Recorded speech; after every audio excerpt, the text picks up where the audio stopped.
Halo semuanya, apa kabarnya? Semoga teman-teman semua di dalam keadaan sehat, dilancarkan pekerjaan, aktivitas, maupun usahanya. Ya, pada video kali ini saya mau mengajak teman-teman menyaksikan komentar Bung Toel ketika Indonesia mampu menahan imbang Arab Saudi, gitu ya teman-teman. Di sini yang saya tangkap sih, Bung Toel tidak puas ya, masa kita menaturalisasi banyak pemain hanya untuk mengincar hasil imbang dan bermain dengan strategi dominan itu bertahan gitu ya teman-teman. Jadi masih saja Bung Toel ini punya kritik ya teman-teman terhadap timnas. Bagaimana videonya? Coba kita simak dulu bareng-bareng. Jadi kunci suksesnya apa? Kunci Sukses STY. Satu poin ini lebih kepada pilihan strategi bertahan. Strategi bertahan. Ya, Anda tidak melihat ada strategi lain karena selalu itu yang Anda bilang kita pandai bertahan. iya. Hmm? Saya nggak akan pernah heran soal strategi karena pasti akan seperti itu. Apalagi kalau lawan yang lebih levelnya dianggap lebih punya nama besar, reputasi. Mhm. Makanya sebetulnya ini pertanyaan untuk dipikirkan, pertanyaan logika, pertanyaan sepak bola.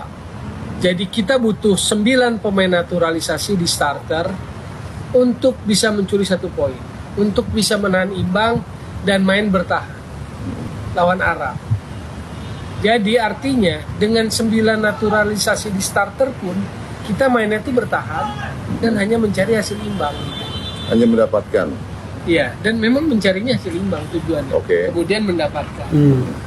Karena kalau dari pola seperti itu kelihatannya memang target maksimal draw aja udah bagus gitu. Dan Iya. tercapai. Artinya realistis itu terjadi.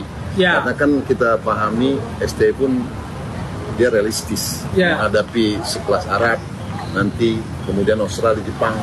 Satu kata untuk timnas Well saat ini. Percaya diri, Satu kata untuk STY saat ini. lega, Satu kata untuk Martin Paes. debut yang proper lah, debut yang pantas. Itu bukan satu kata itu. Oh banyak ya. Satu kata. Untuk Martin Paes Hmm. langsung jadi hebat tuh apa namanya? Hmm. Vidi, oh nggak visi juga ya. Kesan pertama yang mengesankan itu Martin Paes. Kesan pertama menggoda. Oke, kesan pertama begitu menggoda. Kalau selanjutnya, Lagi-lagi Bung Toel menyampaikan Indonesia gagal karena hanya memetik 1 poin. Itu disampaikan lagi-lagi, aduh Toel gawe masalah meneh. Emang kamu kira melawan Arab Saudi itu adalah sesuatu pertandingan yang cukup gampang? Bayangin peringkat kita 133, Arab Saudi ku piro.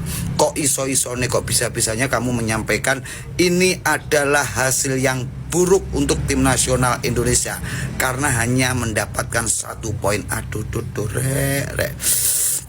Justru kalau menurut saya ini adalah sebuah prestasi karena kita lolos pada round 3 Piala Dunia. Dengan capaian ini 1-1 skor akhir kemarin, Indonesia selain ranknya itu naik 2, maka Indonesia sudah mendapatkan 1 poin untuk persiapan melawan Australia. Ngono lho rek, mental semakin tertata. Bung Toel menengo cangkemmu. Hah. Ramalan abang tepat. Indonesia imbang dengan Arab Saudi 1-1. Ini pencapaian yang sangat bagus untuk timnas. Jangan lupa geng, pasukan Arab Saudi ini bukan kaleng-kaleng. Mereka pernah mengalahkan Argentina yang ada Lionel Messi. Lebih-lebih lagi, Arab Saudi ada kelebihan sebagai tuan rumah dan ranking FIFA mereka tinggi 56. Anak-anak Shin Taeyong memulakan babak pertama dengan bagus. Regna Oratmangion mencetak gol pertama yang lawa pada minit ke-19. Arab Saudi di bawah Roberto Mancini berjaya comeback sebelum tamat babak pertama. Disebabkan faktor cuaca, timnas nampak letih dan hilang fokus pada babak kedua. Arab Saudi nampak lebih semangat dan giat menyerang tetapi tidak mampu melepasi defense timnas. Walaupun permainan dikawal oleh tuan rumah, timnas juga ada peluang mencetak gol dari Marcelino. Detik yang paling merisaukan ialah pada minit ke-77 apabila Martin Paes membuat kesilapan dan memberi sepakan penalti kepada Arab Saudi. Tapi abang dah cakap Martin Paes ini world class. Dia berjaya menepis sepakan penalti Salim Al-Dosari dan lepas tu Paes juga buat 2 lagi save penting untuk timnas. Memang Karen Garuda dan lepas ini mereka akan berjumpa dengan Australia. Kalau kalian rasa timnas boleh mengalahkan Australia, komen timnas gaco kat sini. Opini Mamat terhadap penilaian Bung Tawel. Sekali lagi yang menjadi masalah menurut saya ya, menurut Iya, saya, iya, iya. sekali lagi Bung Towel, mohon maaf. Menurut saya dia nggak bisa melepas sisi objektif dan subjektif. Misalnya kayak contoh kayak Vietnam, dia memuji Vietnam gitu-gitu. Terus kemudian saya tinggal balikin. Nah, masalahnya Vietnam hancur ketika Park Hong Seo cabut. Ya betul. Nah, kita mau kembali kayak Vietnam. Sintayong cabut terus kemudian ini fondasinya dibikin lagi dari nol. Jadi udah nggak objektif dong. Terus kemudian apa yang salah dari STO pemilihan pemain bla bla bla. Oke lah, di satu sisi kita oke. Banyak pemain yang oke di Liga 1 tapi belum dapat kesempatan gitu. Harusnya kan ketika dia datang dia bina nih. Lah itu bukan tanggung jawab STO. Iya.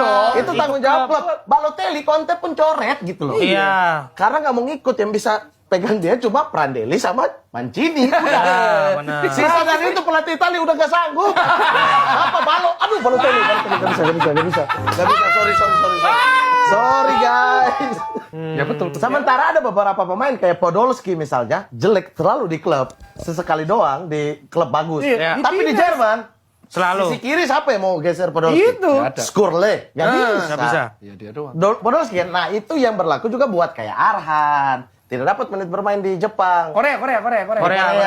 Terus kemudian beberapa pemain lagi yang dalam tanda kutip anak emasnya si Witan, Egy yang gagal di Eropa tapi masih tetap dipanggil.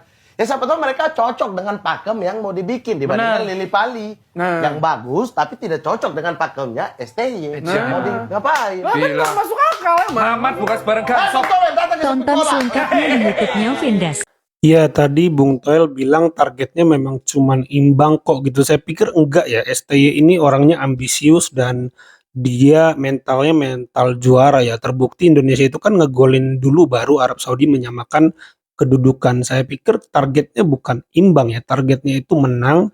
Targetnya itu lolos ke Piala Dunia. Nggak kaleng-kaleng nih STY ini menggembleng timnas agar agar mampu tembus ke Piala Dunia ya teman-teman. Saya pikir targetnya itu tetap menang walaupun Bung Tel itu punya skeptis ya. Dia skeptis paling ini mah cuman ngejar imbang gitu. Saya pikir tidak demikian ya. Tapi jangan lupa ini yang dilawan tuh Arab Saudi men gitu yang yang sering ke Piala Dunia, ngalahin Argentina. Jadi saya pikir strategi yang coba dibikin Sintayong ini ya strategi yang semaksimal mungkin agar Indonesia itu nggak kalah. Itu dulu nggak kalah.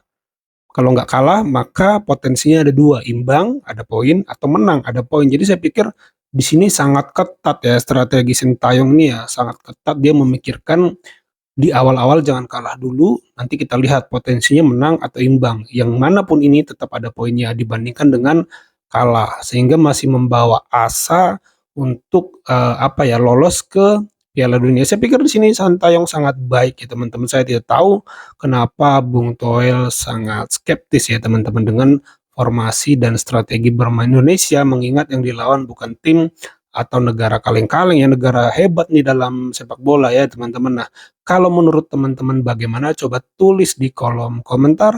Itu saja video kali ini. Terima kasih buat teman-teman yang sudah menyimak sampai selesai. Sampai jumpa di video saya selanjutnya.